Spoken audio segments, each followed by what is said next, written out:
Back in 2019, I played in the Twisted League, reaching Adamant after about 2 weeks of playing. You can see my past stats in the screen grab.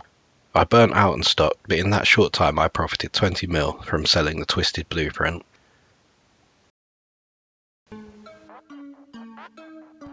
My Trailblazer strategy is to try and obtain the best gear I can from my regions and take on bosses I have never fought before. To do this, I'll be going from Misthalin and Karamja into Asgarnia, then Kandarin, before finally going to Relics to take on Vorkath, a boss I have only beaten once for Dragon Slayer 2.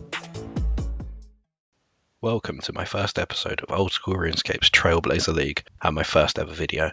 Here you can see I'm rushing through the tutorial, only half taking in everything it has to say. After the launch being delayed for half an hour, I was eager to get going and see what the tasks were. If you didn't know, Old School RuneScape Leagues are a temporary game mode where players work to unlock powerful relics that will alter their gameplay in order to complete tasks that can earn league points, a currency that can translate into unique items and cosmetics in the main game.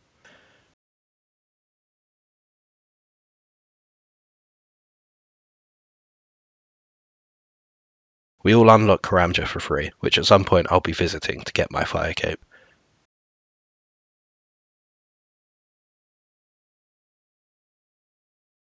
Then the important parts for my plan, relics.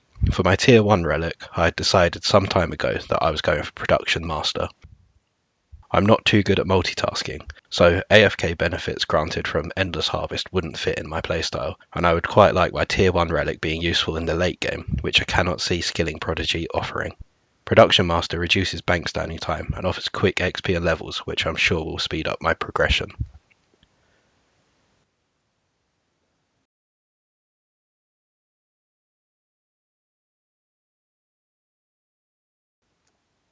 The minute I'm able to move, I'm overwhelmed by the numbers of players with similar plans. That man in Lumbridge was rinsed for all his cash. My initial plan was to get some cash pickpocketing, buy some axes, and fire my way through woodcutting, fletching, and firemaking levels.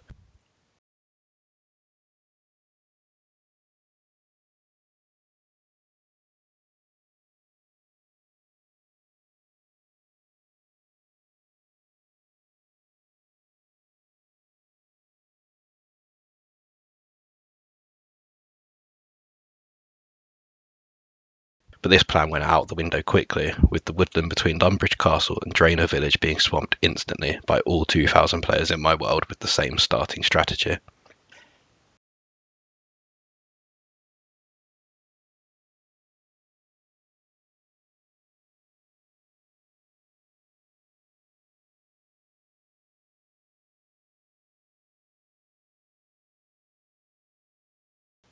Instead, I began picking off easy tasks one by one, with the aim of rushing Relic 2 and my second area. After failing to compete for low-level trees, I went and hit Draenor's rooftop agility course. It seems stupid to rush agility on a game mode where you're giving unlimited run.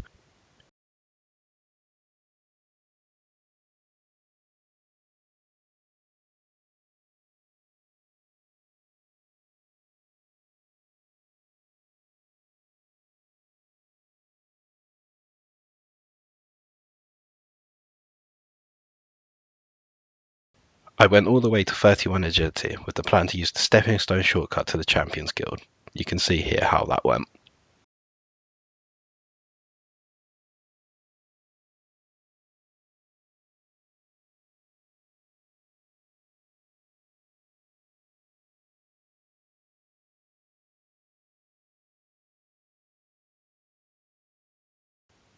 Now, in the city of Varrock, I stole some tea to get 15 fever for hand members and smacked a bag for 8 attack and 100 total level. This is where it went truly off the rails for me.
The problem I had was one of too much choice from the variety of tasks. I was hopping about from city to city, doing a task here and there. I needed to restructure my approach and decided to knock off tasks in a bit more of a systematic and structured way.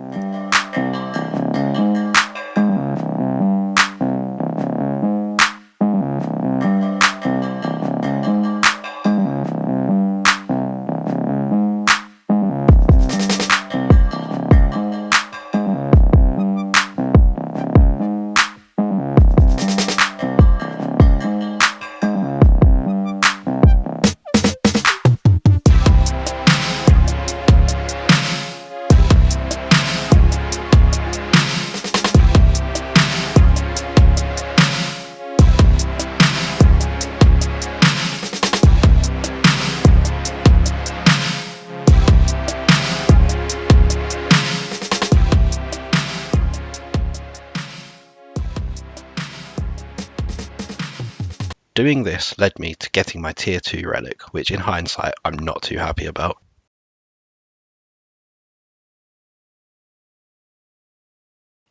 I opted for Eternal Jeweler, thinking about how useful an unlimited charge glory might be later in my progression.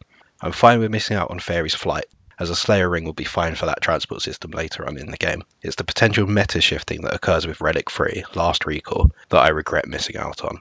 I think I misread it as teleporting you back to an area where you last teleported to rather than from, but it's fine, I'll just have to make my jewellery work effectively.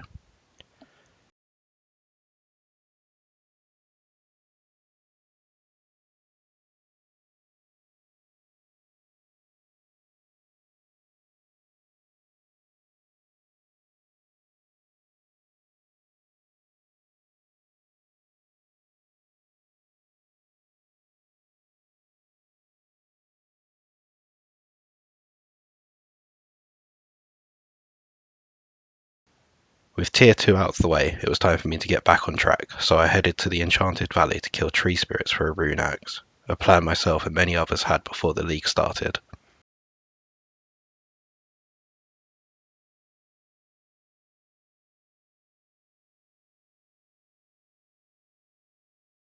I was shocked when I got the drop on 2Ks here. After that, it was back to systematic task completion via questing.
And with this final quest complete screen for episode 1, I complete Vampire Slayer for 40 attack, and most importantly, my first area choice.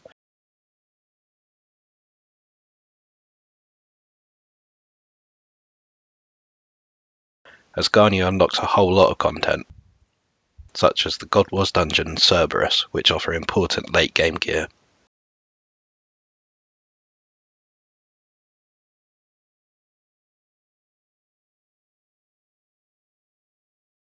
For now though, I have a different plan.